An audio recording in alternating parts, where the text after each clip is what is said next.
हर हर महादेव। जय शिव शंभू। सोमवार की अष्टमी अपने आप में अद्भुत होती है। अगर आप कोई भी उपाय नहीं कर पाते और अष्टमी का पूरा फल प्राप्त करना चाहते हैं तो या तो सुबह 5 आटे के दीपक लगा दीजिए या जो है शाम के समय 5 आटे के दीपक लगाते हैं तो सर्वश्रेष्ठ होता है। आटे के दीपक जो है सर्वश्रेष्ठ माना जाता है मनोकामना की सिद्धि के लिए। जब आटे का दीपक प्रज्वलित होता है तो वह जो है हमें दीपदान का फल प्राप्त करवाता है। जब वह आटे का दीपक ठंडा हो जाता है, उसे चिड़िया, कबूतर इत्यादि ग्रहण करते हैं तो यह हमें अन्नदान का भी फल प्रदान करता है। तो सोमवार की अष्टमी के दिन सही विधि से आप सभी को 5 दीपक लगाने हैं।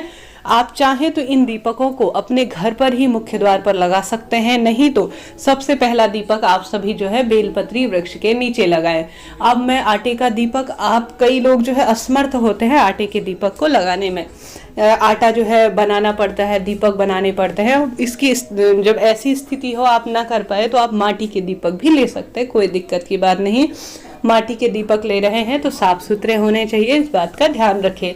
यह नहीं कि उसमें पहले से ही बत्ती या तेल इत्यादि लगा हुआ हो। गुरुजी ने जब उपाय बताया तब गुरुजी कहते हैं कि दीपक हमेशा साफ सुथरा होना चाहिए, इस बात का ध्यान रखिए। तो पहला दीपक आप सभी को सामान्य तौर पर, उपाय इत्यादि की बात नहीं कर रही हूँ मैं, सामान्य तौर पर बेलपत्री वृक्ष के नीचे आप सभी को एक दीपक लगाना है। अब मन में सवाल आएगा कि गोल बत्ती लगाए या लंबी बत्ती। आप चाहें तो माता रानी के नाम का लगाते हैं, माता रानी के स्वरूप में आपका जो है विश्वास है तो लंबी बत्ती का लगा सकते हैं, नहीं तो गोल बत्ती का महादेव के नाम का जरूर से लगाइएगा, ठीक है।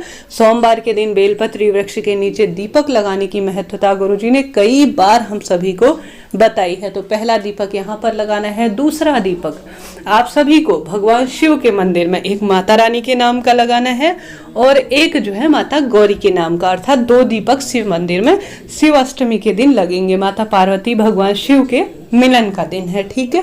यह हो गए 3 दीपक। चौथा दीपक आप घर पर आएंगे तो आप सभी जहाँ पर मटका परिंदा रखते हैं ना, पानी का स्थान है, पितरों का स्थान है, पितृ प्रसन्न होने भी आवश्यक है। तो पितरों के लिए लंबी बत्ती लगती है, आप सभी जानते होंगे।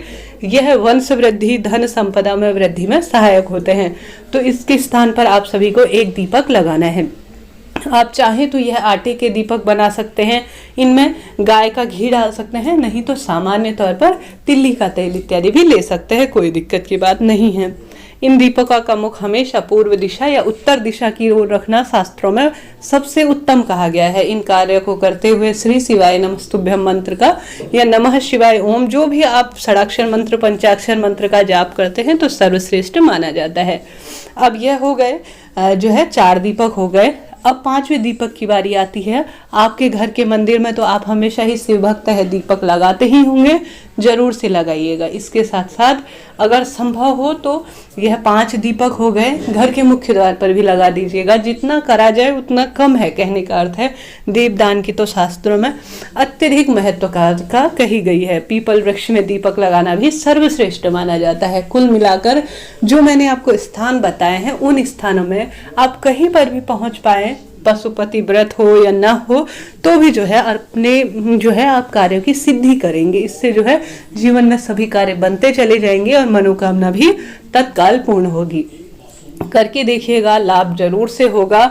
और साथ ही हमेशा जैसे मैंने बताया, माता रानी के जो स्वरूप होते हैं उनके लिए लंबी बत्ती लगती है और पितृ स्वरूप में होते हैं उनके लिए गोल बत्ती का दीपक लगता है। आप सभी को यह बात पता ही होगी। तो शुद्धता का ध्यान रखें। शाम के समय हाथ पैर धो लीजिएगा और सुबह तो आप नहा रहे होंगे ही, शाम को कुल्ला इत्यादि कर लीजिए, जल के छींटे अपने ऊपर डालते हुए दीपक प्रज्वलित कीजिएगा।